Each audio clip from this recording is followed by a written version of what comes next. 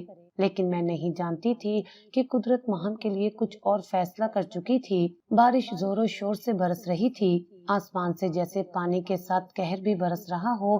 میں بڑی مشکلوں سے امی کے گھر پہنچی اور وہاں جا کر اپنے بہن بھائیوں میں مصروف ہو گئی۔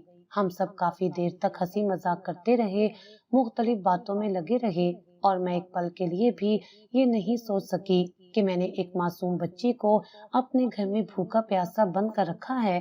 بارش رات بھر جاری رہی اور میں واپس گھر نہ جا سکی۔ عثمان نے بھی فون پر کہہ دیا کہ موسم بہت خراب ہے، وہ بھی گھر نہیں جا سکے، اور میں نے سکون کا سانس لیا کہ چلو ایک رات اور آرام سے گزر جائے گی۔ لیکن اگلی صبح امی کے گھر ایسا حادثہ ہوا کہ میرے قدموں کے نیچے سے زمین نکل گئی۔ میرا اکلوتا بیٹا حمزہ اپنی کزن کے ساتھ چھت پر کھیل رہا تھا۔ موسم خوشگوار تھا اور بچوں کو بارش کے بعد ٹھنڈی ہوا میں کھیلنا بہت اچھا لگ رہا تھا۔ میں بھی کچن میں امی کے ساتھ بیٹھی باتیں کر رہی تھی کہ اچانک گھر میں شور مچ گیا۔ حمزہ گر گیا۔ کسی کی چیخ سن کر میرے ہاتھ سے پانی کا گلاس چھوٹ کر زمین پر گر پڑا۔ میں بھاگتی ہوئی باہر نکلی تو دیکھا کہ حمزہ زمین پر بے حس و حرکت پڑا تھا۔ اس کے ارد گرد سب لوگ جمع تھے۔ کوئی اسے اٹھانے کی کوشش کر رہا تھا، کوئی پانی کی چھینٹیں مار رہا تھا، مگر وہ بے ہوش پڑا تھا۔ حمزہ، میری جان، آنکھیں کھولو۔ میں نے اس کے چہرے کو اپنے ہاتھوں میں تھاما، مگر وہ بالکل ساکت تھا۔ جلدی اسے ہسپتال لے چلو، عثمان نے چیختے ہوئے کہا، اور ہم سب اسے فوراً گاڑی میں ڈال کر ہسپتال بھاگے۔ راستے میں میرے آنسو رکنے کا نام نہیں لے رہے تھے۔ میں بار بار اللہ سے دعا کر رہی تھی کہ میرا بیٹا ٹھیک ہو جائے۔ یا اللہ، میرا بچہ محفوظ رہے، میں تجھ سے رحم کی بھیک مانگتی ہوں۔ میں بار بار پڑھتی جا رہی تھی، مگر میرے دل میں عجیب سا خوف بھی پل رہا تھا۔ ہسپتال پہنچتے ہی ڈاکٹروں نے حمزہ کو ایمرجنسی وارڈ میں داخل کر لیا۔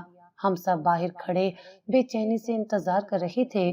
میرا دل زور زور سے دھڑک رہا تھا، ہاتھ کانپ رہے تھے، آنکھوں میں بس ایک ہی منظر تھا، میرا معصوم بیٹا جو ہنستا کھیلتا تھا اب اسپتال کے بستر پر بے ہوش پڑا تھا۔ کئی گھنٹوں کے انتظار کے بعد ڈاکٹر باہر آئے اور ان کے چہرے کے تاثرات دیکھ کر میں لرز گئی۔ کیسا ہے میرا بچہ؟ میں نے گھبرا کر پوچھا۔ ڈاکٹر نے گہری سانس لی اور دھیرے سے کہا، ہم نے اپنی پوری کوشش کی ہے، مگر گرنے کی وجہ سے اس کی ریڑھ کی ہڈی شدید متاثر ہوئی ہے۔ کیا مطلب؟ میرا سر چکرا گیا۔ حمزہ کی ریڑھ کی ہڈی ٹوٹ گئی ہے، اس کے دوبارہ چلنے کے امکانات بہت کم ہیں۔ یہ سنتے ہی میرے پیروں تلے سے زمین نکل گئی۔ نہیں، یہ جھوٹ ہے، میرا بیٹا بالکل ٹھیک ہو جائے گا۔ میں چیخنے لگی۔ عثمان کے چہرے پر گہرا صدمہ تھا، ان کی آنکھوں میں آنسو تھے، مگر وہ خاموش کھڑے تھے۔ میں زمین پر بیٹھ گئی، میرا جسم کانپنے لگا۔ میرا بچہ نہیں، یہ نہیں ہو سکتا۔ میں فوراً نماز پڑھنے کے لیے ہسپتال کی چھوٹی سی مسجد میں گئی۔ میرا دل خوف سے کانپ رہا تھا۔ میں نے سجدے میں جا کر روتے ہوئے اللہ سے دعا مانگنا شروع کر دی۔ یا اللہ، میں گنہگار ہوں، مگر میرے بیٹے کو کچھ نہ ہو، میں سب کچھ ٹھیک کر دوں گی، بس میرے بچے کو ٹھیک کر دے۔ میری آنکھوں سے آنسو بہ رہے تھے، میں سجدے میں گری جا رہی تھی، مگر اچانک مجھے احساس ہوا کہ کوئی میرے قریب رو رہا ہے۔ یہ آواز بہت جانی پہچانی لگ رہی تھی۔ میں نے اپنی آنکھیں بند کر لی اور دل میں خوف پیدا ہوا۔ یہ ماہم کی آواز ہے۔ مجھے ماہم کی سسکیاں سنائی دے رہی تھیں، وہی ماہم جسے میں نے پچھلی رات کمرے میں بند کر دیا تھا۔ اچانک میرے دل میں ایک خوفناک خیال آیا۔ میں نے ماہم کو قید کر رکھا تھا، وہ ساری رات بھوکی پیاسی بند تھی، کہیں اس کے ساتھ کچھ برا تو نہیں ہو گیا۔ میرے اندر خوف کی ایک شدید لہر دوڑ گئی۔ میں نے جلدی سے دعا ختم کی اور اکیلے ہی گھر کی طرف بھاگی۔ بارش رک چکی تھی، مگر ہر طرف پانی بھرا ہوا تھا۔ جیسے ہی میں گھر کے قریب پہنچی تو میرا دل زور زور سے دھڑکنے لگا۔ میں نے جلدی سے دروازہ کھولا اور اندر قدم رکھتے ہی ایک عجیب سا سناٹا محسوس ہوا۔ ماہم، میں نے آہستہ سے پکارا، کوئی جواب نہیں آیا۔ میرا دل مزید تیزی سے دھڑکنے لگا۔ میں نے کمرے کا دروازہ کھولا اور جیسے ہی اندر جھانکا، میری سانسیں رک گئیں۔ ماہم بے ہوش فرش پر پڑی تھی، اس کے ہونٹ خشک ہو چکے تھے، اس کے چہرے پر پلاہٹ تھی، اس کی سانسیں مدھم تھیں۔ ماہم، میں نے گھبرا کر اسے ہلایا، مگر اس میں حرکت نہ ہوئی۔ یا اللہ، میں نے کانپتے ہاتھوں سے اس کی نبض چیک کی، وہ بہت ہلکی چل رہی تھی۔ یہ میں نے کیا کر دیا؟ میرے دل میں چیخیں گونجنے لگی۔ میں نے فوراً پانی لیا اور اس کے چہرے پر چھینٹیں ماری، مگر وہ ہوش میں نہیں آئی۔ ماہم، اٹھو بیٹا، میں تم سے معافی مانگتی ہوں، اللہ کے لیے آنکھیں کھولو۔ میں روتے ہوئے چیخ رہی تھی، مگر وہ بے حس و حرکت پڑی تھی۔ میرے گناہوں کی سزا اسی لمحے دروازے پر زوردار دستک ہوئی۔ میں بھاگ کر دروازہ کھولنے گئی تو دیکھا کہ صبیہ بیگم اور کچھ محلے والے کھڑے تھے۔ فوزیہ، تم نے کیا کر دیا؟ صبیہ بیگم کی آواز میں غصہ تھا۔ یہ سب تمہاری وجہ سے ہوا ہے۔ اگر ماہم کو کچھ ہو گیا تو تمہیں اللہ بھی معاف نہیں کرے گا۔ ایک اور عورت نے کہا، مجھے ایسا لگا جیسے میرا دم گھٹنے لگا ہو۔ ماہم کو فوراً اسپتال لے جایا گیا اور ڈاکٹرز نے اسے ایمرجنسی وارڈ میں داخل کر دیا۔ میں باہر بیٹھ کر روتی رہی، بار بار اللہ سے دعا کرتی رہی، مگر میرے دل میں ایک ہی سوال تھا، کیا میرے بیٹے کا حادثہ میری سزا تھی؟ کیا اللہ مجھے میرے ظلم کا بدلہ دے رہا تھا؟ سارا راستہ میری دعائیں آنسوؤں میں بھیگ رہی تھی۔ میں خود کو کوس رہی تھی، اپنے ہر ظلم کو یاد کر رہی تھی اور ایک ہی سوال دل میں بار بار اٹھ رہا تھا، کیا یہ سب ماہم کی بد دعا کا نتیجہ ہے؟ میں نے کبھی یہ سوچا ہی نہیں تھا کہ ایک یتیم بچے کی آہیں آسمان تک پہنچ سکتی ہیں۔ میں اپنے بیٹے کی تکلیف پر تڑپ رہی تھی، لیکن ماہم بھی تو کسی کی بیٹی تھی، اس کے ماں باپ بھی تو اسے اتنا ہی پیار کرتے ہوں گے جتنا میں اپنے بیٹے کو کرتی تھی۔ یا اللہ، میں نے کیا کر دیا؟ جیسے ہی میں گھر پہنچی تو دل خوف سے تیز دھڑکنے لگا۔ گھر کے بیرونی دروازے کا تالا ٹوٹا ہوا تھا۔ یہ کیسے ہوا؟ میری سانس اٹک گئی، کہیں ماہم کو کچھ ہو تو نہیں گیا۔ میں تیزی سے کمرے کی طرف بھاگی، مگر اندر جا کر میرا دل ایک لمحے کے لیے رک سا گیا۔ کمرہ خالی تھا، ماہم وہاں نہیں تھی۔ میری آنکھیں کمرے میں ادھر ادھر دوڑی، مگر وہاں بس ایک خاموشی تھی، ایک سناٹا جو میرے دل میں خوف بٹھا رہا تھا۔ یا اللہ، کہیں میں نے اپنی سنگ دلی سے اس بچی کی جان تو نہیں لے لی؟ ماہم کا خط، اللہ سے شکایت۔ میں نے کمرے کے ایک کونے میں نظر ڈالی جہاں جائے نماز بچھی ہوئی تھی اور وہاں ایک چھوٹا سا کاغذ رکھا تھا۔ میرے قدم خود بخود اس کی طرف بڑھ گئے اور کانپتے ہاتھوں سے میں نے وہ کاغذ اٹھایا۔ جیسے ہی میری نظریں اس پر پڑی، میری روح کانپ گئی۔ یہ ماہم کا خط تھا جو اس نے اللہ کو لکھا تھا۔ پیارے اللہ جی، آپ تو سب کچھ جانتے ہیں، مگر پھر بھی میں آپ سے شکایت کرنا چاہتی ہوں۔ میری مامی مجھ سے بہت برا سلوک کرتی ہیں، وہ مجھے اچھے کپڑے نہیں دیتی، مجھے بہت مارتی ہیں، مجھے کھانا بھی ٹھیک سے نہیں ملتا۔ میں نے تایا جان سے کئی بار کہا کہ مجھے اسکول میں اچھے سے پڑھنا ہے، مگر مامی کہتی ہیں کہ میں یتیم ہوں، مجھے پڑھنے کی ضرورت نہیں۔ اللہ جی، کیا میں واقعی اچھی چیزوں کے قابل نہیں ہوں؟ ماما ہمیشہ کہتی تھی کہ اللہ سب دیکھتا ہے، وہ یتیموں سے پیار کرتا ہے۔ اللہ جی، اگر آپ واقعی مجھے دیکھ رہے ہیں تو مجھے میرے ماما بابا کے پاس بلا لیں، یا پھر مجھے کسی ایسی جگہ لے جائیں جہاں کوئی مجھے مارے نہ، مجھے برا بھلا نہ کہے، مجھے پڑھنے سے نہ روکے۔ میں نے اپنی ماما سے وعدہ کیا تھا کہ میں بڑی ہو کر اچھی بچی بنوں گی، مگر مامی کہتی ہیں کہ میں فضول ہوں۔ اللہ جی، اگر آپ میری بات سن رہے ہیں تو پلیز مجھے کہیں اور لے جائیں۔ آپ کی چھوٹی سی بندی ماہم۔ میرے ہاتھ سے وہ خط گر گیا، میرا پورا جسم کانپنے لگا، میں گہری شرمندگی کے گڑھے میں گر چکی تھی۔ یہ میں نے کیا کر دیا؟